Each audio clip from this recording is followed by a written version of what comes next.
Hey guys, ఇక్కడ చూసారా ఈ టొమాటోస్? ఇవి వచ్చేసి సౌదీ టొమాటోస్. నార్మల్‌గా దుబాయ్‌లో అయితే ఇక్కడ సౌదీ టొమాటోస్ రావడం రేరు. ఎందుకంటే మాక్సిమం ఇండియన్, టుర్కీ, పాకిస్తానీ, ఒమాన్ ఇట్లా ఉంటది.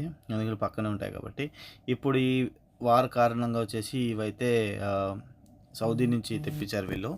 సో, ఇక్కడ చూసారా, ఇది రోమా టొమాటోస్ అంట. ఇది చెర్రీ టొమాటోస్ లాగా ఉంటుంది. 8.45 అంటే దాదాపు 200 దాకా పడింది. ఇది 6.50 అంటే దాదాపు 140 ఆ ప్రైజ్‌లో ఉంది. సో, ఈ వార్ కారణంగా ఈ టొమాటోస్ అయితే వచ్చాయి. సౌదీ టొమాటోస్ మాక్సిమం రావు. నేనైతే రేర్ చూసింది. అప్పుడప్పుడు చూస్తూ ఉంటాము. కానీ ఎక్కువ టొమాటోస్ ఇండియావి అవి ఇవి ఉంటాయన్నమాట. సో, ఈ వార్ కారణంగా ప్రైసెస్ అయితే విపరీతంగా పెంచేశారు. నార్మల్‌గా 2.5 దిరమ్స్‌కి వచ్చేవి టొమాటోస్. ఇప్పుడైతే 6.5 దిరమ్స్ అంట. అంటే డబుల్ అయ్యాయి. ఇక్కడ ఈ మునక్కాయలు కూడా చూసారా? ఈ మునక్కాయలు వచ్చేసి 15 దిరమ్స్ అంట. అంటే దాదాపు 300 దాకా. అసలు ఏమైనా ఉందా ఈ మునక్కాయల్లో, చూడండి మీరే.